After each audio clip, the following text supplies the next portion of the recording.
어머니, 아버님 유산은 어떻게 하실 건가요? 병문안 한 번 안 온 너희가 어떻게 유산 이야기를. 엄마!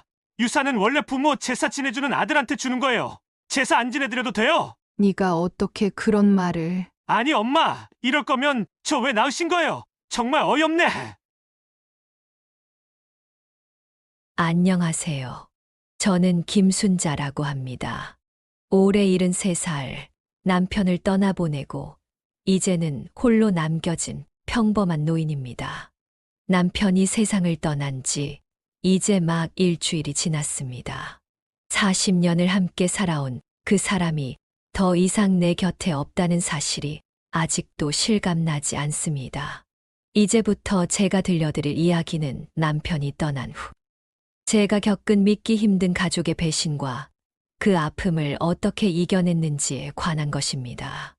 재산을 노리고 돌변한 아들과 며느리의 충격적인 행동들, 그리고 제가 어떻게 그들에게 당당히 맞서 제 삶을 되찾았는지 궁금하시다면 구독과 좋아요 버튼 눌러주세요.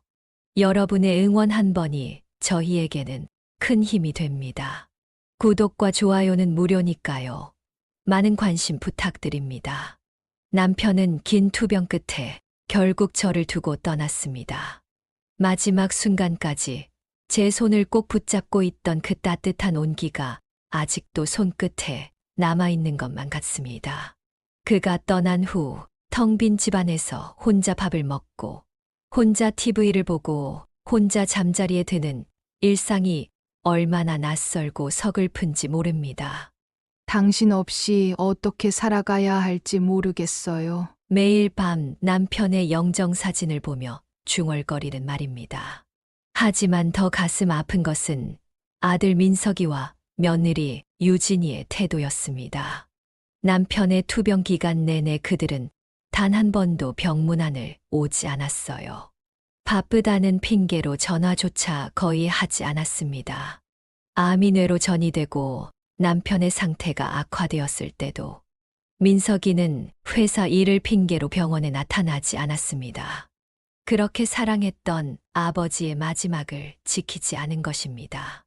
유진이는 세무사 사무실을 운영한다며 너무 바쁘다고 했지요. 결국 저 혼자서 남편의 간병을 도맡아 했습니다. 장례식장에서도 그들은 단 한 방울의 눈물도 보이지 않았습니다. 검은 양복을 입은 민석이는 형식적인 인사만 나누었고 유진이는 내내 핸드폰만 들여다보고 있었어요. 제가 흐느낄 때조차 그들은 무표정한 얼굴로 옆에 서 있을 뿐이었습니다. 슬픔에 잠겨 있던 어느 날 아침 갑자기 초인종이 울렸습니다.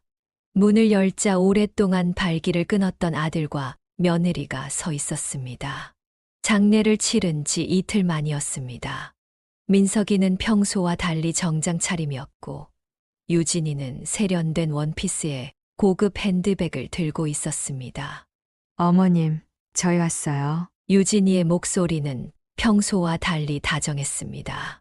거실로 들어선 그들은 마치 손님처럼 조심스레 소파에 앉았어요. 그들의 방문이 무척 불편했지만 차라도 한 잔 대접해야 할 것 같아 부엌으로 향했습니다. 찬장에서 고급 찻잔을 꺼내면서도 가슴이 무거웠습니다. 이 찻잔은 남편이 제 생일에 선물해 준 것이었으니까요. 아침부터 웬일이니? 차를 내오며 물었습니다. 유진이는 민석이와 눈빛을 주고받더니 가방에서 서류 봉투를 꺼냈습니다. 그 모습이 어쩐지 사업 미팅을 하러 온 것 같았습니다. 민석이는 시종일관 묵묵히 바닥만 쳐다보고 있었어요. 한때는 내 무릎에 앉아 제잘거리던 그 아이의 모습은 이제 어디에서도 찾아볼 수 없었습니다. 어머님, 저희가 드릴 말씀이 있어서요. 유진이가 말을 꺼냈습니다. 그 순간 저는 그들이 왜 찾아왔는지 직감적으로 알 수 있었습니다. 남편이 세상을 떠났으니 이제 그가 남긴 재산을 어떻게 나눌 것인지 궁금했던 거겠지요. 가슴이 미어지는 느낌이었습니다. 남편을 잃은 슬픔이 채 가시기도 전에 그들은 벌써 재산 이야기를 꺼내려 한다는 것을 직감했습니다. 아버님 재산은 어떻게 정리하실 건가요? 유진이의 질문에 저는 숨이 막혔습니다. 그토록 사랑했던 남편이 떠난 지 일주일도 되지 않았는데 벌써 재산 타령을 하다니요. 내가 우리 아들을 어떻게 키웠길래 이런 냉혹한 사람이 되었을까 하는 자책감이 밀려왔습니다. 민석이는 여전히 고개를 들지 못한 채 침묵했고 유진이만 제 눈을 뚫어지게 바라보고 있었습니다. 방 안의 공기가 무거워졌습니다. 창밖으로 보이는 하늘은 유난히 맑았지만 제 마음속은 검은 구름이 몰려오고 있었습니다. 그 순간 저는 남편이 임종 직전에 남긴 말을 떠올렸습니다. 의식이 또렷했던 순간 그가 제 귀에 속삭였던 말. 여보, 모든 재산을 당신에게 남기겠소. 우리 아들 이미 변해버렸소. 유진이는 가방에서 서류를 하나둘씩 꺼내기 시작했습니다. 세무사답게 모든 것이 깔끔하게 정리되어 있었어요. 남편 명의의 재산 목록, 부동산 내역, 주식, 보험금까지. 어떻게 이런 자료들을 구했는지 놀라웠습니다. 세무사라는 직업을 이용해 이미 남편의 모든 재산을 조사해 둔 것이었습니다. 저희가 정리해 봤는데요. 아버님이 남기신 재산이 총 5억 정도 되네요. 유진이의 말투는 사무적이었지만 그녀의 눈빛에서는 욕심이 드러나고 있었습니다. 서류에는 재산 분할 계획까지 이미 세워져 있었어요. 아파트는 시세대로 매각해서 나누고 예금은 즉시 인출하고 남편과 제가 평생 일구어온 모든 것을 순식간에 정리해버리려는 계획이었습니다. 법적으로는 배우자와 자식이 재산을 나눠 갖는 게 맞지 않을까요? 어머님이 3분의 1, 민석이가 3분의 2. 순간 화가 치밀었습니다. 장례를 치른 지 일주일도 되지 않았는데 벌써 재산 분배 비율까지 계산해 온 셈이었습니다. 게다가 법적으로는 배우자가 더 많은 비율을 받을 수 있음에도 자기들에게 유리하게 비율을 정해놓은 모양이었죠. 유진이는 제 반응을 살피며 계속해서 말을 이어갔습니다. 그녀의 전략은 명확했습니다. 제가 혼자 된 노인이라 법적 절차나 재산 관리에 어두울 것이라고 생각한 것이죠. 마치 어린아이를 다루듯 쉬운 말로 설명하는 그녀의 태도가 불쾌했습니다. 어머님은 연세도 있으시고 큰 돈을 관리하시기 힘드실 테니 저희가 도와드릴게요. 이 말에 저는 속으로 쓴웃음을 지었습니다. 돈을 관리하기 힘들다고요? 남편이 중소기업을 운영할 때 격리 업무를 20년 넘게 맡아온 저를 그들은 몰랐나 봅니다. 하지만 지금은 제가 알고 있는 모든 것을 드러낼 때가 아니었습니다. 민석이는 계속 침묵을 지켰습니다. 그의 표정에서 잠시 부끄러움이 스쳐 지나가는 듯 했지만 유진이가 그의 무릎을 살짝 쳤을 때 다시 단단한 표정으로 돌아왔습니다. 아들의 모습에서 제가 알던 그 따뜻한 아이는 찾아볼 수 없었습니다. 일단은 생각해 볼게. 지금은 너무 이른 것 같구나. 제 대답에 유진이의 얼굴이 순간 굳어졌습니다. 그녀는 쉽게 제가 넘어올 줄 알았던 모양입니다. 아마도 세무사로서 많은 노인들이 자식들 앞에서 무력해지는 모습을 봐왔을 테니까요. 하지만 저는 달랐습니다. 남편이 이미 모든 준비를 해두었다는 것을 그들은 몰랐으니까요. 유진이는 서류를 가방에 도로 넣으며 불만스러운 표정을 감추지 못했습니다. 그녀는 민석이를 재촉하듯 눈짓했고 두 사람은 자리에서 일어났습니다. 현관으로 향하는 그들의 뒷모습이 어딘지 낯설었습니다. 이제 우리는 한 가족이 아닌 서로의 이익을 위해 싸우는 상대가 되어버린 것 같았습니다. 어머님, 빠른 결정 부탁드려요. 재산 정리는 빨리 할수록 좋으니까요. 유진이의 마지막 말에는 노골적인 조급함이 묻어 있었습니다. 문이 닫히고 저는 소파에 깊이 몸을 묻었습니다. 창밖으로 비가 내리기 시작했습니다. 마치 하늘도 제 마음을 알고 울어주는 것 같았습니다. 그날 밤 저는 오래된 앨범을 꺼내 들었습니다. 민석이가 태어났을 때부터 찍은 사진들이 고스란히 담겨 있었습니다. 첫 돌, 초등학교 입학식, 대학 졸업. 작은 아이가 어른이 되어가는 과정이 모두 그 안에 있었습니다. 어느 지점부터 우리 아들이 변해버린 걸까요? 유진이와 결혼하고 난 이후일까요? 처음엔 성실하고 똑똑해 보이는 며느리가 마음에 들었습니다. 세무사라는 안정적인 직업에 언제나 예의 바르게 굴었으니까요. 하지만 결혼 후 2년쯤 지났을 때부터 민석이의 방문이 뜸해졌습니다. 전화도 점점 짧아졌고 명절에도 얼굴만 비추고 황급히 자리를 떴습니다. 남편은 이런 변화를 누구보다 먼저 알아챘습니다.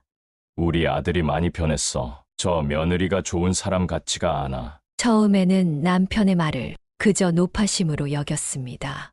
하지만 이제 보니 그의 직감이 옳았던 것 같습니다.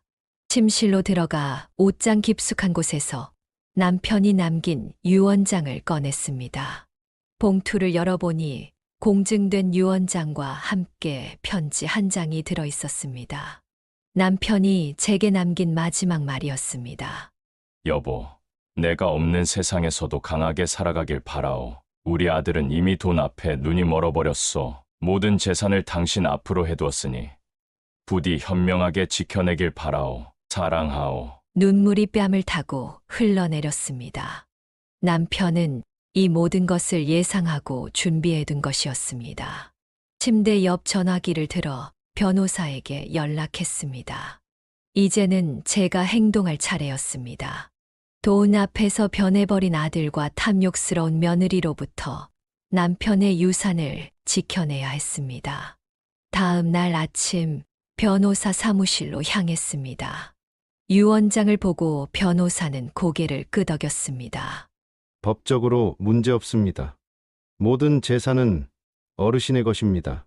하지만 자녀들이 이 일을 제기할 가능성도 있으니 몇 가지 대비책을 마련해 두시는 게 좋겠습니다. 변호사의 조언에 따라 집에 CCTV를 설치하고 중요 서류는 모두 안전한 곳에 보관했습니다. 앞으로 벌어질 폭풍을 준비하는 심정이었습니다. 가슴은 아팠지만 남편의 마지막 뜻을 지키기 위해 저는 강해져야 했습니다. 변호사와의 상담 이후 며칠이 지났습니다. 그동안 아들과 며느리는 여러 번 전화를 걸어왔지만 저는 받지 않았습니다. 잠시 혼자만의 시간이 필요했고 어떻게 대응해야 할지 생각할 시간이 필요했으니까요. 그러던 어느 토요일 아침 또다시 초인종이 울렸습니다. 현관문을 열었을 때 유진이는 평소와 달리 화려한 옷차림이 아닌 소박한 평상복 차림이었습니다. 손에는 큰 보자기를 들고 있었고 얼굴에는 미소가 가득했습니다. 민석이는 옆에 서서 어색한 표정을 짓고 있었습니다. 마치 누군가의 강요로 이곳에 온 것 같은 모습이었습니다. 어머님, 제가 직접 송편을 빚어왔어요. 유진이가 보자기를 풀어 보여주었습니다. 예쁘게 빚어진 송편들이 보였습니다. 그녀는 마치 다정한 며느리인 척 연기하는 것 같았습니다. 하지만 그 눈빛 속에 숨겨진 계산적인 모습이 보였습니다. 남편의 장례식장에서 핸드폰만 들여다보던 그 며느리가 갑자기 손수 송편을 만들어 오다니요. 거실로 안내했습니다. 그들이 앉는 동안 저는 차를 준비했습니다. 부엌에서 찻잔을 꺼내며 생각했습니다. 갑작스럽게 다정한 척하는 것을 보니 뭔가 더 큰 계획이 있는 게 분명해. 차와 함께 거실로 돌아오니 유진이는 벌써 송편을 예쁘게 접시에 담아놓고 있었습니다. 과하게 친절한 그녀의 태도가 불편했습니다. 민석이는 여전히 어색한 미소를 지으며 말없이 앉아 있었습니다. 어머님, 요즘 잘 지내셨어요? 저희가 전화도 여러 번 드렸는데. 유진이의 목소리에는 걱정이 묻어 있었지만 그 눈빛은 다른 이야기를 하고 있었습니다. 저는 차를 한 모금 마시며 묵묵히 그들을 바라보았습니다. 사실 이미 알고 있었습니다. 그들이 왜 이렇게 갑자기 친절해졌는지를. 어머니, 지난번에 드린 말씀 생각해 보셨어요? 유진이의 본심이 드러나는 순간이었습니다. 결국 송편은 그저 미끼였던 것이죠. 재산 이야기를 다시 꺼내기 위한 포장지에 불과했습니다. 그들의 눈에는 오직 돈만 보이는 것 같았습니다. 40년을 함께한 남편의 죽음도 제 마음의 상처도 안중에 없었습니다. 그게 너희와 무슨 상관이니? 제 차가운 대답에 유진이의 얼굴이 순간 굳어졌습니다. 그녀는 분명 제가 쉽게 넘어올 것이야 기대했던 모양입니다. 민석이는 깜짝 놀란 표정으로 저를 바라보았습니다. 아마도 어머니가 이렇게 단호하게 나올 거라고는 예상하지 못했던 것 같았습니다. 유진이는 순간적으로 당황했지만 곧 표정을 고치고 달콤한 목소리로 말을 이었습니다. 어머니, 저희도 가족이잖아요. 당연히 알아야죠. 그 순간 저는 모든 것을 깨달았습니다. 이것은 갑작스러운 욕심이 아니라 오랫동안 계획된 움직임이었습니다. 남편이 아프다는 소식을 들었을 때부터 어쩌면 그보다도 더 전부터 그들은 이 순간을 준비해왔던 것입니다. 민석이가 병문안을 오지 않은 이유, 장례식에서 무표정했던 이유, 그리고 장례 직후 재산 이야기를 꺼낸 이유. 모든 것이 하나로 연결되었습니다. 그들은 남편의 죽음을 기다려왔던 것입니다. 자신들의 이익을 위해서. 너희들이 한 번이라도 아버지 병문안 와봤니? 제 질문에 방안이 조용해졌습니다. 유진이는 입술을 깨물었고 민석이는 고개를 더 숙였습니다. 그들에게는 할 말이 없었던 것이죠. 남편이 중환자실에 있을 때도 의식이 흐릿해질 때도 찾아오지 않았으니까요. 유진이는 잠시 침묵했다가 화제를 바꾸려고 했습니다. 그녀의 손에는 서류 봉투가 들려 있었습니다. 아마도 송편이 통하지 않으면 다른 접근법을 쓰려고 준비해온 듯 했습니다. 사실 어머님, 저희가 좋은 제안이 있어서요. 그녀가 서류 봉투를 꺼냈습니다. 안에는 무슨 계약서처럼 보이는 종이가 있었습니다. 유진이는 그것을 테이블 위에 조심스럽게 펼쳤습니다. 제게 노후 생활을 보장해주는 대신 모든 재산 관리 권한을 그들에게 넘기는 내용이었습니다. 어머님이 편안하게 지내시도록 저희가 매달 생활비를 드릴게요. 대신 재산 관리는 저희가 할게요. 그 말을 듣는 순간 남편이 왜 그토록 재산을 제 명의로 해두었는지 더욱 명확히 이해가 되었습니다. 그는 이미 아들과 며느리의 속내를 간파하고 있었던 것입니다. 제가 그들의 제안에 동의했다면 아마도 매달 약속한 생활비도 점점 줄어들고 결국에는 제가 그들에게 의존할 수밖에 없게 만들려는 계획이었을 겁니다. 저는 서류를 밀어내며 일어섰습니다. 더 이상 이 자리에 있고 싶지 않았습니다. 남편이 그토록 아끼던 아들이, 그리고 제가 며느리로 받아들인 여자가 이렇게 차갑고 계산적인 모습을 보이다니 가슴이 미어졌습니다. 오늘은 그만 돌아가. 더 할 말 없다. 유진이는 얼굴을 붉혔지만 곧 감정을 추스르고 서류를 다시 봉투에 넣었습니다. 그들이 현관으로 향하는 동안 저는 창밖을 바라보며 등을 돌렸습니다. 이별을 고하는 그들의 모습조차 보고 싶지 않았습니다. 현관문이 닫히고 난 후 저는 그대로 창가에 서서 눈물을 흘렸습니다. 하늘은 맑았지만 제 마음속은 먹구름이 가득했습니다. 남편이 남긴 유언장과 재산을 지키기 위해서는 이제 강해져야 했습니다. 아들과 며느리와의 관계가 완전히 깨져버리더라도 남편의 마지막 뜻을 존중하는 것이 제 의무였으니까요. 다시 전화기를 들어 변호사에게 연락했습니다. 이제는 단순히 방어적인 태도를 넘어 적극적으로 움직일 때였습니다. 남편이 남긴 유언장을 공식화하고 모든 재산을 법적으로 안전하게 보호해야 했습니다. 그들의 계획된 움직임을 이제 제가 몇 발 앞서가야 할 때였습니다. 변호사와 상담한 지 일주일 정도 지났을 때 이상한 일이 벌어지기 시작했습니다. 아침 일찍 동네 슈퍼에 우유를 사러 갔는데 평소 안부를 묻던 이웃 할머니들이 저를 보고도 인사를 건네지 않았습니다. 오히려 머리를 숙이고 수근거리는 모습이 보였습니다. 처음에는 우연이라 생각했지만 약국에서도 시장에서도 비슷한 상황이 반복되었습니다.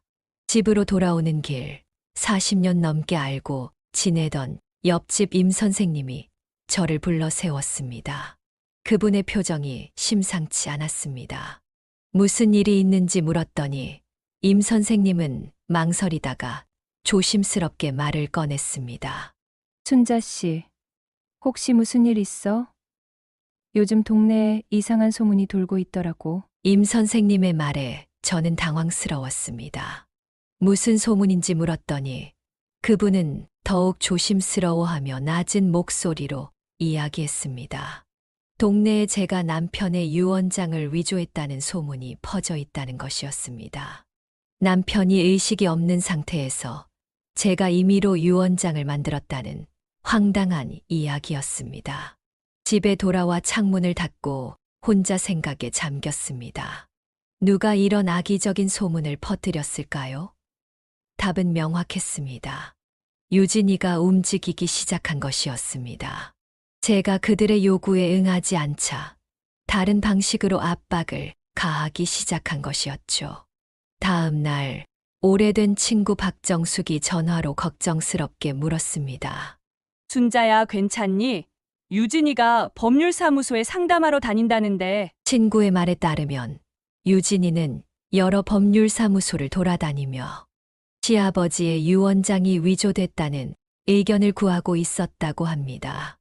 더 충격적인 것은 그녀가 자신의 세무사 사무실 고객들에게까지 이 이야기를 퍼뜨리고 있다는 사실이었습니다. 유진이의 고객 중에는 우리 동네 사람들도 여럿 있었으니까요. 그날 오후 공원 벤치에 앉아 잠시 쉬고 있는데 갑자기 민석이가 나타났습니다. 오랜만에 홀로 찾아온 아들의 얼굴은 지쳐 보였습니다. 그는 주변을 둘러보더니 저와 조금 떨어진 곳에 앉았습니다. 마치 누가 지켜보고 있는 것을 두려워하는 듯 했습니다. 어머니, 왜 고집을 부리세요? 유진이가 많이 흥분해 있어요. 민석이의 목소리에는 피로감이 묻어났습니다. 그는 유진이의 심부름꾼처럼 보였습니다. 아들의 모습이 안쓰러웠지만 동시에 실망스러웠습니다. 자신의 아버지를 생각하기보다는 아내의 뜻에 따르는 모습이 너무나 낯설었습니다. 민석이는 저를 설득하려 했지만 제가 단호하게 거절하자 이내 자리를 떴습니다. 그의 뒷모습을 바라보며 제 마음은 무너져 내렸습니다. 내가 그토록 사랑하며 키웠던 아들이 이제는 낯선 사람이 되어 있었습니다. 이틀 후 아파트 관리실에서 연락이 왔습니다. 유진이가 찾아와 남편의 사망증명서와 가족관계증명서, 복사본을 요청했다는 것이었습니다. 관리인은 저에게 확인 전화를 한 것이었습니다. 유진이가 무슨 서류를 더 모으고 있는지 불안했습니다. 그날 저녁 갑자기 초인종이 울렸습니다. 문을 열자 동네 부녀회장님이 서 있었습니다. 그녀는 어색한 표정으로 안부를 물었습니다. 김순자 씨, 요즘 어떻게 지내세요? 혹시 도움이 필요하진 않으세요? 부녀회장의 눈빛에는 의심과 연민이 섞여 있었습니다. 저는 무슨 일인지 직접 물었습니다. 부녀회장은 망설이다가 말을 꺼냈습니다. 어제 유진이가 부녀회 모임에 찾아와 저에 대한 이야기를 했다는 것이었습니다. 어머니가 치매 초기 증상이 있어서 걱정이에요. 아버님이 돌아가시기 전에 유언장을 조작한 것 같아요. 부녀회장이 전해준 유진이의 말이었습니다. 저는 그 자리에서 얼어붙었습니다. 치매라니요. 유언장 조작이라니요. 이런 악의적인 거짓말을 퍼뜨리다니 며느리의 뻔뻔함에 할 말을 잃었습니다. 그날 밤 잠을 이루지 못했습니다. 창밖으로 보이는 별들이 유난히 차갑게 느껴졌습니다. 남편이 살아있었다면 이런 상황에서 어떻게 했을까 생각하며 침대에 몸을 뉘었습니다. 그때 전화가 울렸습니다. 밤늦은 시간이라 놀랐지만 발신자를 확인하고 더 놀랐습니다. 유진이었습니다. 어머님, 이러다가 더 힘들어지실 수 있어요. 제발 현명하게 생각하세요. 유진이의 목소리는 마치 협박처럼 들렸습니다. 말은 걱정하는 척했지만 그 속에 담긴 의미는 분명했습니다. 계속 버티면 더 큰 일이 벌어질 거예요 라는 경고였습니다. 저는 아무 말 없이 전화를 끊었습니다. 다음 날 아침 우편함을 확인했더니 익명의 편지가 들어 있었습니다. 열어보니 거짓말쟁이라는 단어가 큼직하게 적혀 있었습니다. 순간 가슴이 철렁 내려앉았습니다. 이제는 이런 식의 괴롭힘까지 당하는구나 싶었습니다. 그날 오후 변호사 사무실을 찾았습니다. 모든 상황을 설명하자 변호사는 심각한 표정으로 고개를 끄덕였습니다. 명예훼손으로 대응할 수 있습니다. 그리고 CCTV 설치도 필요할 것 같네요. 변호사의 조언에 따라 집 안과 현관에 CCTV를 설치했습니다. 또한 남편의 유언장이 합법적으로 작성되었다는 증명서도 발급받았습니다. 이제는 단순히 방어만 하는 것이 아니라 적극적으로 대응해야 할 때였습니다. 하지만 마음 한구석에서는 깊은 절망감이 자리 잡고 있었습니다. 평생을 함께한 이웃들이 저를 의심의 눈초리로 바라보고 사랑하는 아들은 돈 앞에 눈이 멀어 자신의 어머니에게 등을 돌렸습니다. 남편이 떠난 빈자리가 그 어느 때보다 크게 느껴지는 순간이었습니다. CCTV를 설치한 지 일주일이 지났습니다. 매일 밤 휴대폰으로 실시간 영상을 확인하는 것이 습관이 되었습니다. 불안한 마음에 잠을 설치는 날이 많았기 때문이죠. 고요한 밤, 텅 빈 거실과 현관, 그리고 남편의 서재를 번갈아 화면으로 확인하는 것만으로도 마음이 조금은 편안해졌습니다. 그날도 평소와 같은 밤이었습니다. 시계는 밤 11시를 가리키고 있었고, 저는 침실에서 휴대폰으로 CCTV 화면을 확인하며 잠자리에 들 준비를 하고 있었습니다. 갑자기 현관 센서 불이 켜지는 것이 화면에 보였습니다. 누군가가 현관문 앞에 서 있었던 것입니다. 처음에는 오작동인가 싶었습니다. 하지만 곧 현관문 손잡이가 조용히 돌아가는 모습이 보였습니다. 머리카락이 쭈뼛서는 느낌이었습니다. 누가 이 밤중에 열쇠로 제 집 문을 열려고 시도하는 걸까요? 도둑이라기엔 열쇠를 사용하는 것 같았습니다. 현관문이 열리고 2명의 그림자가 안으로 들어왔습니다. CCTV 화면을 자세히 보니 민석이와 유진이었습니다. 제 아들과 며느리가 한밤중에 몰래 집에 들어오다니 도저히 믿기지 않았습니다. 그들은 신발을 벗고 거실로 들어섰습니다. 어머니 주무셨겠지? 불도 다 꺼져 있어. 유진이의 속삭이는 목소리가 CCTV 마이크를 통해 들렸습니다. 두 사람은 조심스럽게 거실을 가로질러 서재 쪽으로 향했습니다. 민석이는 불안한 듯 계속해서 주변을 살폈고 유진이는 손전등을 켜며 앞장섰습니다. 서재 문 앞에 도착한 그들은 잠시 망설이는 듯 했습니다. 민석이는 문고리를 잡았다가 다시 손을 뗐습니다. 아마도 양심의 가책이 들었는지도 모릅니다. 하지만 유진이가 그의 등을 떠밀듯 재촉했고 결국 서재 문이 열렸습니다. 서재 CCTV에 비친 그들의 모습은 충격적이었습니다. 유진이는 남편의 책상 서랍을 하나씩 열어보기 시작했고 민석이는 책장 앞에 서서 책들 사이를 뒤적였습니다. 마치 무언가를 찾고 있는 듯 했습니다. 분명 남편의 유언장이나 다른 중요한 서류들을 찾으려는 것이 틀림없었습니다. 어디 있지? 금고 같은 것도 없고. 유진이가 책상 밑을 들여다보며 중얼거렸습니다. 민석이는 책장에서 책들을 꺼내 흔들어 보고 있었습니다. 아마도 책 사이에 숨겨둔 서류가 있는지 확인하는 모양이었습니다. 제 마음은 분노와 서글픔이 뒤섞였습니다. 한때 그렇게 사랑했던 아들이 이제는 밤중에 도둑처럼 제 집에 몰래 들어와 서류를 훔치려 하다니요. 더 이상 지켜볼 수만은 없었습니다. 휴대폰을 내려놓고 침실 문을 열었습니다. 조용히 복도를 걸어 거실로 나왔습니다. 그들은 너무 서재 수색에 집중한 나머지 제가 다가오는 소리도 듣지 못했습니다. 거실 불을 켰을 때 서재에서 놀란 듯한 소리가 들렸습니다. 이 시간에 도둑질하러 왔니? 제 목소리에 서재가 순간 조용해졌습니다. 잠시 후 민석이와 유진이가 서재에서 나왔습니다. 손전등이 바닥에 떨어졌고 두 사람의 얼굴은 창백했습니다. 마치 유령이라도 본 듯한 표정이었습니다. 특히 민석이는 제 눈을 똑바로 바라보지 못하고 고개를 숙였습니다. 유진이가 먼저 정신을 차린 듯 했습니다. 그녀는 이내 태연한 표정을 지으며 말했습니다. 어머님, 오해하지 마세요. 그냥 어머님이 뭘 숨기고 계신지 확인하고 싶었을 뿐이에요. 그녀의 뻔뻔함에 말문이 막혔습니다.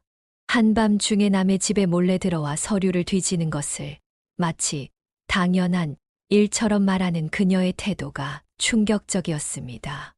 민석이는 여전히 고개를 들지 못하고 바닥만 쳐다보고 있었습니다. 아버지 유 원장을 찾으러 온 거니? 제 질문에 두 사람 모두 대답하지 않았습니다. 대신 유진이는 가방을 챙기며 민석이의 팔을 잡아 끌었습니다. 그들은 황급히 현관으로 향했습니다. 저는 휴대폰을 들어 CCTV 영상을 보여주었습니다. 이 영상 모두 녹화됐다. 신고하면 불법 침입으로 처벌받을 수 있어. 유진이의 얼굴이 순간 굳어졌습니다. 그녀는 분명 CCTV가 설치되어 있다는 사실을 몰랐던 모양입니다. 민석이는 더욱 창백해졌고 그의 손이 떨리는 것이 보였습니다. 유진이는 잠시 침묵하다가 현관문을 열었습니다. 어머님, 우리는 그저 걱정돼서 그랬어요. 나중에 후회하실 겁니다. 유진이의 말에는 여전히 협박의 냄새가 묻어 있었습니다. 하지만 이제 저는 더 이상 두렵지 않았습니다. 그들의 행동이 모두 증거로 남았으니까요. 문이 닫히고 난 후 저는 바로 변호사에게 전화를 걸었습니다. 밤늦은 시간이라 죄송했지만 이 일은 너무 중요했습니다. 변호사님, 방금 제 아들과 며느리가 집에 몰래 들어와서 서류를 뒤졌어요. CCTV에 다 찍혔습니다. 변호사는 당장 영상을 백업해두라고 조언했습니다. 그리고 다음 날 바로 만나자고 했습니다. 전화를 끊고 서재로 들어가 보니 책장과 책상이 엉망이었습니다. 민석이와 유진이가 얼마나 급하게 서류를 찾았는지 알 수 있었습니다. 책상 위에는 남편의 사진이 놓여 있었습니다. 그 사진 속 남편은 미소를 띠고 있었지만 지금 이 상황을 본다면 얼마나 마음이 아플까요? 자신의 아들이 이렇게 변해버린 모습을. 여보, 제가 잘 지켜낼게요. 걱정 마세요. 남편의 사진을 바라보며 중얼거렸습니다. 이제는 단순히 재산을 지키는 것이 아니라 남편의 마지막 뜻을 존중하는 일이었습니다. 아들과 며느리의 불법 행위가 찍힌 영상은 이제 저의 강력한 무기가 되었습니다. 이 싸움에서 물러설 수 없었습니다. 다음 날 아침 변호사는 CCTV 영상을 꼼꼼히 살펴본 후 불법 침입에 대한 고소장을 준비하겠다고 했습니다. 하지만 저는 잠시 망설였습니다. 아무리 그래도 민석이는 제 아들이었으니까요. 변호사는 제 마음을 이해한다며 며칠 더 생각해보라고 말했습니다. 집으로 돌아온 저는 엉망이 된 서재를 정리하기 시작했습니다. 책장에서 떨어진 책들을 제자리에 꽂고 흐트러진 서류들을 정돈했습니다. 민석이와 유진이가 얼마나 급하게 서류를 찾았는지 거의 모든 것이 뒤집혀 있었습니다. 책상 서랍을 정리하던 중 이상한 점을 발견했습니다. 남편이 평소 쓰던 만년필 케이스가 열려 있었고 그 안에 있어야 할 귀중한 만년필이 사라져 있었습니다. 그것은 남편이 회사 창립 20주년 기념으로 받은 것으로 금으로 만들어진 고가의 물건이었습니다. 분명 민석이와 유진이가 가져간 것이 틀림없었습니다. 갑자기 분노가 치밀었습니다. 서류를 훔치려다 실패하자 값비싼 물건이라도 가져간 것이었습니다. 이런 비열한 행동을 저지르다니 더 이상 그들을 자식과 며느리로 생각할 수 없었습니다. 저는 즉시 변호사에게 전화를 걸어 상황을 설명했습니다. 그리고 고소장을 제출하기로 결정했습니다. 변호사는 경찰에 신고하는 것도 함께 진행하자고 조언했습니다. 저는 무거운 마음으로 동의했습니다.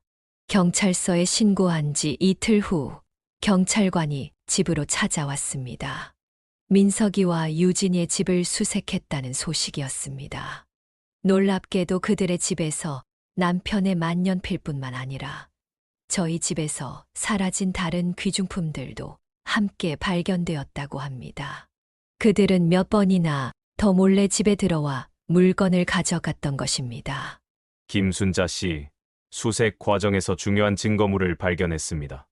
한번 확인해 주시겠어요? 경찰관이 증거 봉투를 내밀었습니다. 안에는 검은색 가죽 다이어리가 들어 있었습니다. 유진이의 것이라고 합니다. 다이어리를 열어보니 놀라운 내용이 적혀 있었습니다. 유진이가 계획적으로 저의 재산을 노리고 있었다는 결정적인 증거였습니다. 다이어리에는 날짜별로 계획이 빼곡하게 적혀 있었습니다. 남편이 중병에 걸렸다는 소식을 들은 직후부터 시작된 기록이었습니다. 저는 손이 떨리는 것을 느꼈습니다. 남편이 아직 살아있을 때부터 유진이는 이미 그의 죽음 이후를 계획하고 있었던 것입니다. 1단계 시아버지 사망 후 유언장 확인, 불리할 경우 위조 주장, 2단계 시어머니 치매 진단서 위조조, 3단계 법원의 후견인 지정 신청, 4단계 모든 재산 이전, 치밀하게 짜여진 계획이 날짜와 함께 상세히 적혀 있었습니다. 심지어 어떤 의사에게 부탁하여 가짜 치매 진단서를 만들지, 어떤 변호사를 통해 후견인 신청을 할지까지 메모되어 있었습니다. 마치 범죄 계획서를 보는 것 같았습니다. 이런 끔찍한 계획을 세우다니 정말 믿기지 않네요. 경찰관의 말에 저는 그저 고개를 끄덕였습니다. 말로 표현할 수 없는 배신감과 충격이 밀려왔습니다. 다이어리의 마지막 페이지에는 더 충격적인 내용이 있었습니다. 남편의 재산을 모두 차지한 후 저를 요양원에 보내는 계획까지 세워두고 있었던 것입니다. 이 정도면 사기 미수 혐의로 충분히 입건할 수 있습니다. 또한 불법 침입과 절도 혐의도 있고요. 경찰관의 말에 저는 잠시 생각에 잠겼습니다. 정말 제 아들과 며느리를 법적으로 처벌해야 하는 상황까지 온 것이었습니다. 하지만 이미 돌이킬 수 없는 강을 건넌 것 같았습니다. 그들이 저를 배신한 것이 아니라 제가 그들의 본 모습을 마주한 것뿐이었습니다.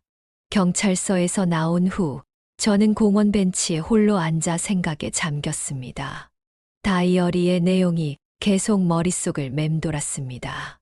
유진이는 처음부터 계획을 가지고 민석이와 결혼했던 것일까요? 아니면 결혼 후 어느 시점에서 변질된 것일까요? 그리고 민석이는 이 모든 계획을 알고 있었을까요? 문득 민석이의 대학 시절이 떠올랐습니다. 늘 착하고 성실했던 아들이었는데 유진이를 만난 후 조금씩 변해갔습니다. 처음에는 단순히 신혼이라 바쁘다고 생각했는데 점차 연락도 뜸해지고 태도도 냉랭해졌습니다. 유진이의 영향이 이렇게까지 컸던 걸까요? 집으로 돌아오는 길, 우연히 민석이를 마주쳤습니다. 그는 경찰 조사를 마치고 나오는 길인 듯 했습니다. 창백한 얼굴로 저를 바라보던 그의 눈에는 복잡한 감정이 서려 있었습니다. 어머니, 저는 몰랐어요. 유진이가 그런 계획을 세운 줄은. 민석이의 목소리는 떨렸습니다. 그의 말이 사실일까요? 아니면 또 다른 거짓말일까요? 이제는 무엇을 믿어야 할지 혼란스러웠습니다. 그저 한 가지 분명한 것은 더 이상 예전의 관계로 돌아갈 수 없다는 사실이었습니다. 이제 와서 그게 무슨 소용이니? 제 말에 민석이는 고개를 숙였습니다. 그의 어깨가 떨리는 것으로 보아 울고 있는 것 같았습니다. 하지만 저는 더 이상 위로해 줄 수 없었습니다. 너무 많은 상처와 배신이 있었으니까요. 집에 돌아와 남편의 사진을 바라보았습니다. 그가 살아 있었다면 이 상황을 어떻게 받아들였을까요? 아마도 저보다 더 큰 충격을 받았을 것입니다. 그토록 사랑했던 아들이 이렇게 변해버렸으니까요. 창밖으로 저녁 노을이 지고 있었습니다. 아름다운 노을과는 대조적으로 제 마음은 어둠으로 가득 찼습니다. 하지만 이제는 진실을 알았으니 앞으로 어떻게 행동해야 할지도 명확해졌습니다. 남편이 남긴 유산을 지키는 것뿐만 아니라 저 자신을 그들의 악의적인 계획으로부터 보호해야 했습니다. 경찰 조사가 진행되는 동안 저는 더 이상 수동적으로 기다리기만 할 수 없었습니다. 며느리의 다이어리에서 발견된 악랄한 계획을 보고 나니 이제는 제가 먼저 행동해야 할 때라고 느꼈습니다.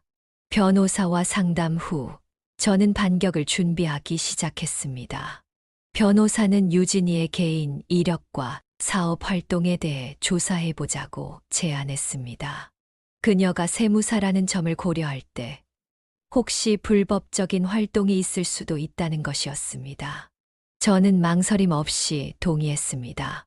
한때는 가족이라고 생각했던 사람이었지만 이제는 단지 제 생명과 재산을 노리는 적일 뿐이었으니까요.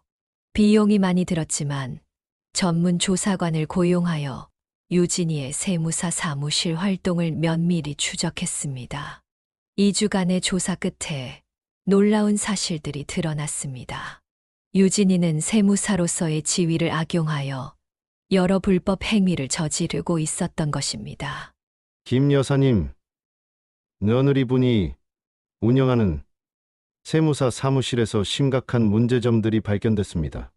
조사관은 두꺼운 서류 뭉치를 제 앞에 놓았습니다. 서류에는 유진이가 몇몇 고객들의 세금을 줄여주는 대가로 정상 수수료 외에 별도의 현금을 받아온 증거들이 담겨 있었습니다.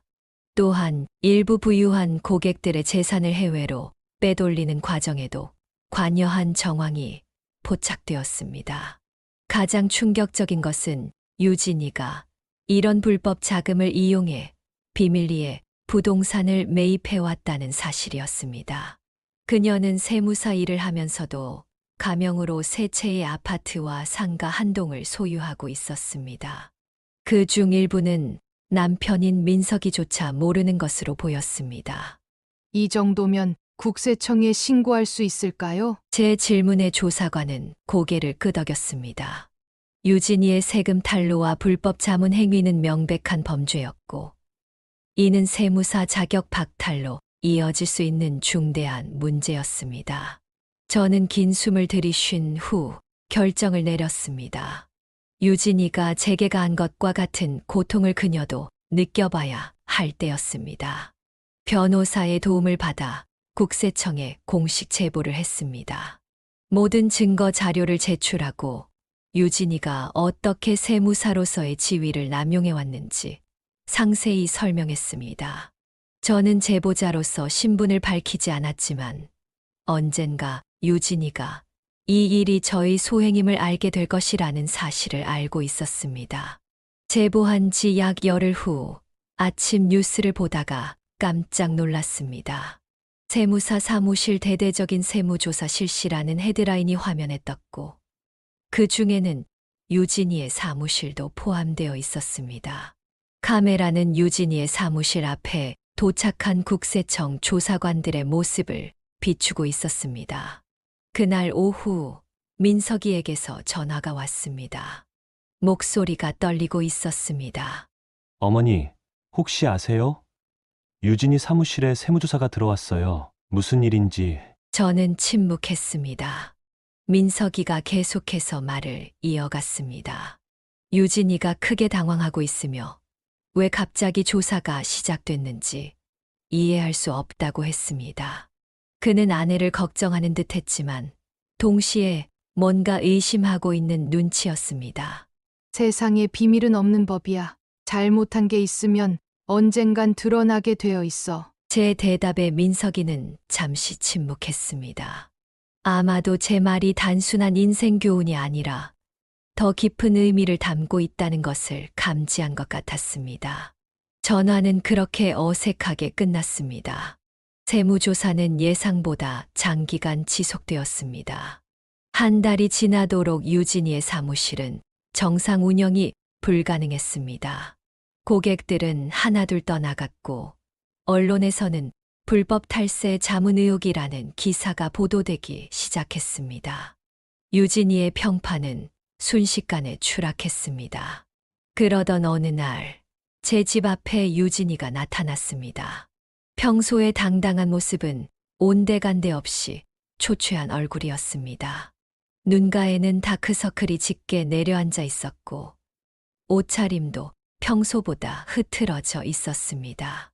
어머님이 신고하셨죠. 저에 대한 모든 것을 조사해서. 유진이의 눈빛은 분노로 가득 차 있었습니다. 하지만 그 속에는 두려움도 함께 비쳤습니다. 저는 그녀를 집 안으로 들이지 않고 현관에 서서 대화를 이어갔습니다. 증거가 있으니 내 스스로에게 물어봐. 왜 이런 일이 생겼는지. 유진이는 입술을 꽉 깨물었습니다. 그녀는 말을 이을 것 같다가 갑자기 돌아서서 사라졌습니다. 하지만 저는 알고 있었습니다. 이것은 시작에 불과하다는 것을. 일주일 후 국세청의 1차 조사 결과가 나왔습니다. 유진이의 세무사 사무실에서 지난 5년간 약 3억 원에 달하는 탈세 혐의가 발견되었고 불법 자문 행위도 다수 적발되었다고 합니다. 그녀는 세무사 자격 정지 처분을 받았고 추가 조사를 통해 형사 고발 여부가 결정될 예정이었습니다. 민석이는 더 이상 전화하지 않았습니다. 아마도 유진이의 일과 저희 관련성을 짐작했을 것입니다. 어쩌면 부부 사이에도 균열이 생겼을지 모릅니다. 처음에는 가슴이 아팠지만 이제는 담담하게 받아들일 수 있었습니다. 그들이 저에게 한 일을 생각하면 이 정도의 반격은 당연한 것이었으니까요. 밤하늘의 별을 바라보며 생각했습니다. 남편이 살아있었다면 제 행동을 어떻게 생각했을까? 아마도 처음에는 놀라고 안타까워했겠지만 결국에는 저를 이해해 주었을 것입니다. 그는 항상 정의를 중요시했으니까요. 이제 저는 제 인생의 새로운 장을 준비하고 있습니다. 남편이 남긴 재산을 지키는 것도 중요하지만 더 중요한 것은 제 자신의 존엄성과 남은 삶의 행복을 지키는 일이라고 생각합니다. 유진이와의 싸움은 아직 끝나지 않았지만 적어도 이제는 제가 앞서 나가고 있었습니다. 세무조사가 진행되는 동안 예상치 못한 또 다른 사실이 드러났습니다. 국세청 조사관이 유진이의 금융거래 내역을 살펴보던 중 이상한 점을 발견한 것입니다. 유진이의 개인 계좌로 매달 상당한 금액이 입금되고 있었는데 그 출처가 강태우라는 사람이었습니다. 조사관은 이 강태우가 누구인지 알아보았고 그가 유진이의 세무사 사무실 주요 거래처 중 하나인 태우회계법인의 대표라는 사실을 밝혀냈습니다. 더 조사해보니 유진이와 강태우는 단순한 업무 관계 이상의 친밀한 사이였던 것입니다. 김 여사님, 민감한 내용이지만 알려드려야 할 것 같습니다. 며느리 분과 이 강태우라는 사람 사이에 개인적인 관계가 있는 것 같습니다. 조사관이 건네준 서류에는 호텔 영수증, 해외여행 기록, 그리고 두 사람이 함께 찍은 사진까지 포함되어 있었습니다. 사진 속 유진이는 민석이와 함께 있을 때와는 전혀 다른 모습이었습니다. 환하게 웃고 있는 그녀의 얼굴에는 진심이 담겨 있었습니다. 저는 충격의 말을 잊지 못했습니다. 유진이가 재산을 노리고 악랄한 계획을 세운 것도 충격적이었지만 아들을 배신하고 다른 남자와 관계를 맺고 있었다는 사실은 더욱 가슴 아팠습니다. 민석이가 얼마나 상처받을지 생각하니 마음이 무거워졌습니다. 그뿐만이 아니었습니다. 조사관은 유진이와 강태우가 비밀리에 공동 계좌를 개설해 운영하고 있다는 사실도 알려주었습니다. 그 계좌에는 약 2억 원이 예치되어 있었고 대부분의 돈은 유진이가 세무사 업무를 통해 불법적으로 얻은 수입이었습니다.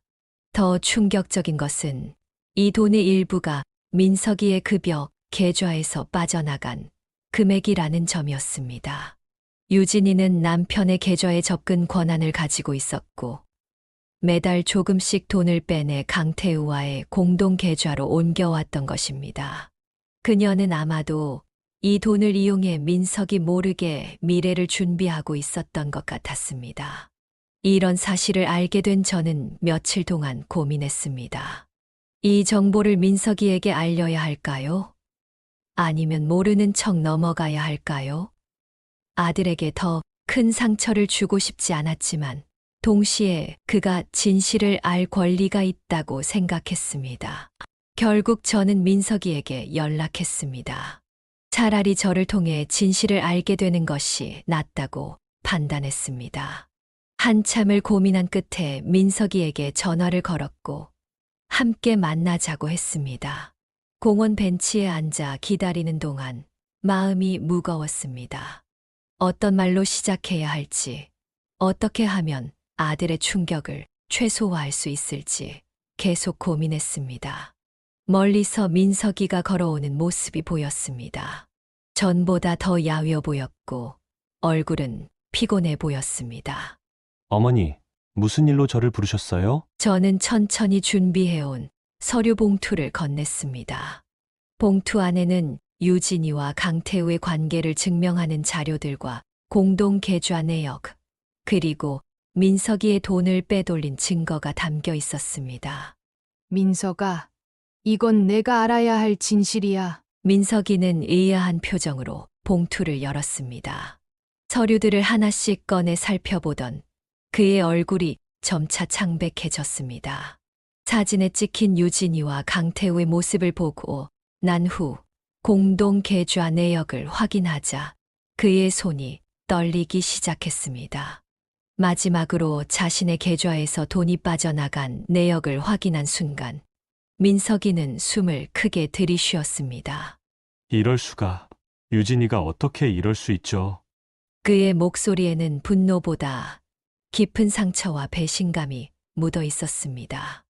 민석이는 한동안 말을 잇지 못했습니다. 고개를 숙인 채 서류들을 다시 봉투에 넣으며 그의 눈에서 눈물이 떨어졌습니다. 저는 아들의 어깨를 토닥이고 싶었지만 우리 사이에는 아직 해결되지 않은 감정이 남아 있었습니다. 이제 어떻게 해야 할지 모르겠어요. 민석이의 말에 저는 조용히 대답했습니다. 그가 무슨 결정을 내리든 저는 아들을 지지할 것이라고. 다만 이번 일이 어쩌면 그에게 눈을 뜨게 해주는 계기가 될 수도 있다고 말했습니다. 유진이가 어떤 사람인지 이제 제대로 알게 된 것이니까요. 민석이는 한동안 공원 벤치에 앉아 생각에 잠겼습니다. 그의 얼굴에는 수많은 감정이 교차하고 있었습니다. 배신감, 분노, 상실감, 그리고 혼란. 저는 그저 옆에 조용히 앉아 있었습니다. 때로는 말보다 침묵이 더 큰 위로가 되는 법이니까요. 한참 후 민석이는 일어나 집으로 돌아갔습니다. 그날 밤 늦게 민석이에게서 문자가 왔습니다.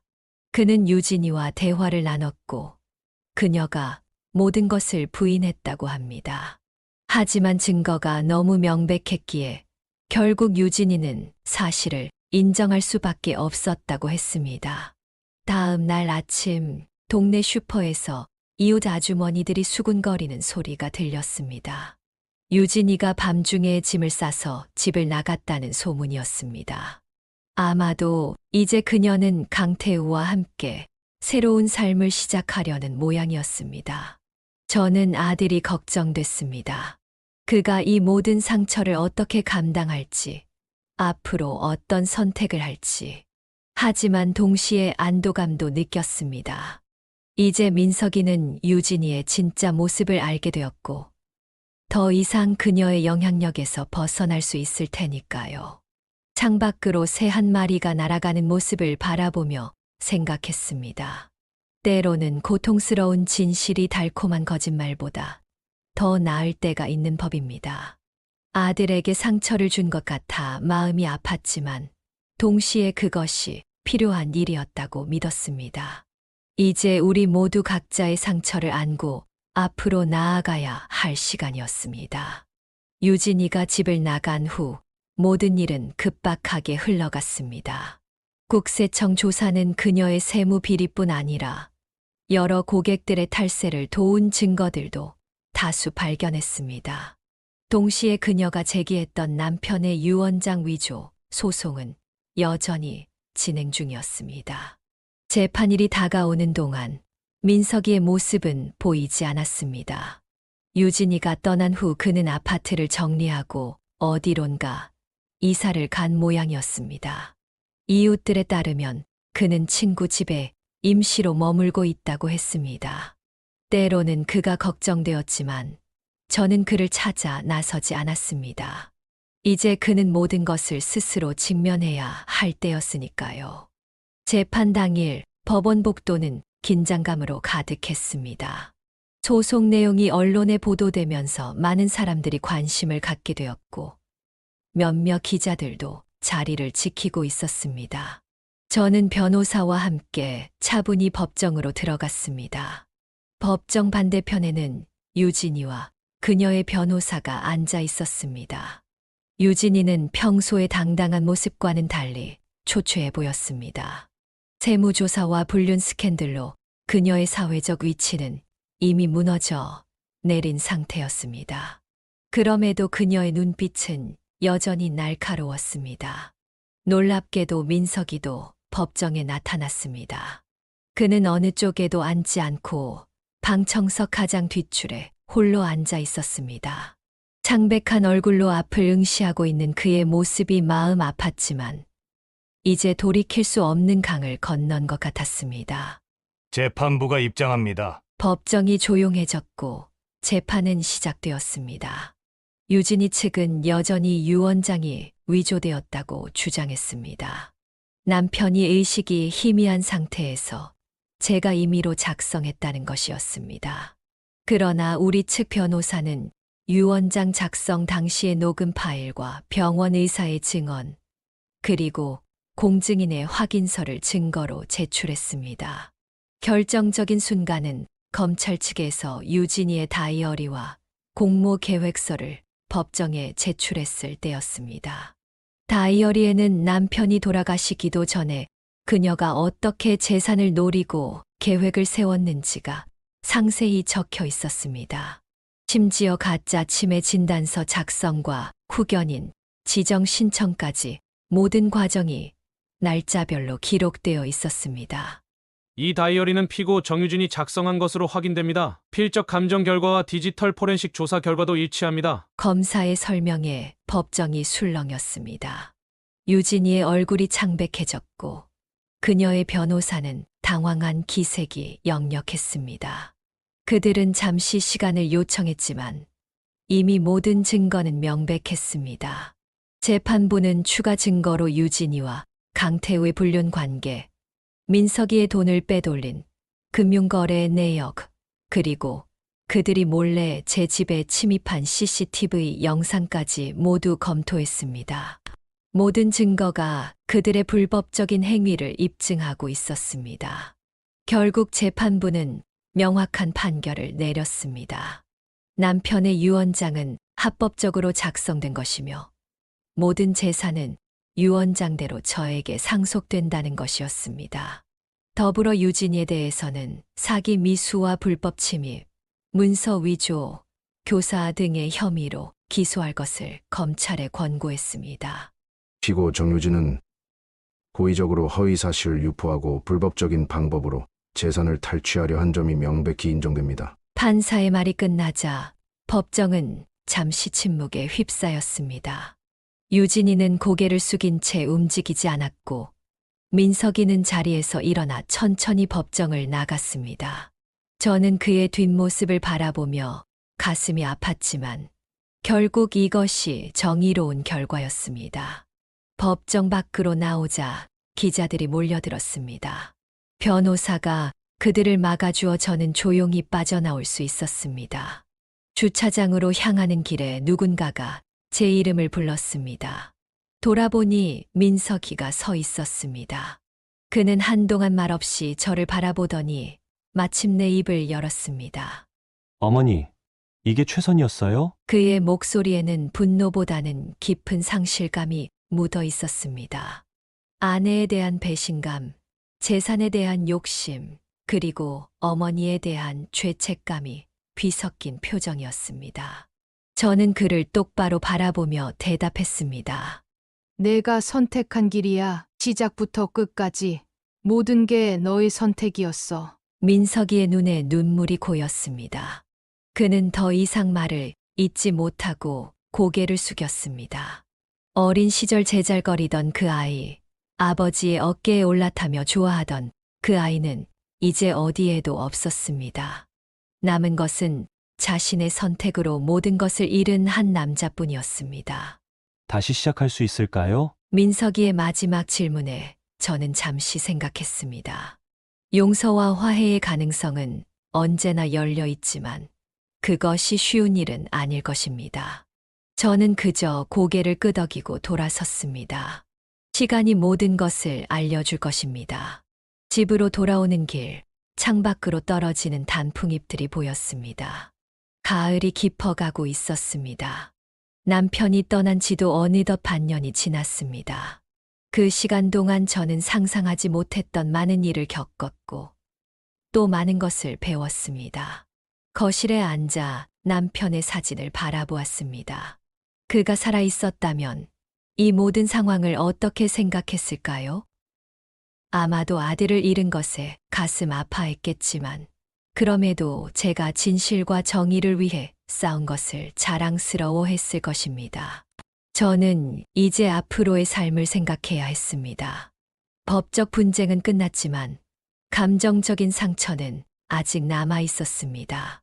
민석이와의 관계를 어떻게 할지, 남은 생을 어떻게 살아갈지. 많은 고민이 있었지만 한 가지는 분명했습니다. 저는 더 이상 두렵지 않았습니다. 이제 제 삶은 온전히 제 것이었으니까요. 재판이 끝난 지도 어느덧 3개월이 지났습니다.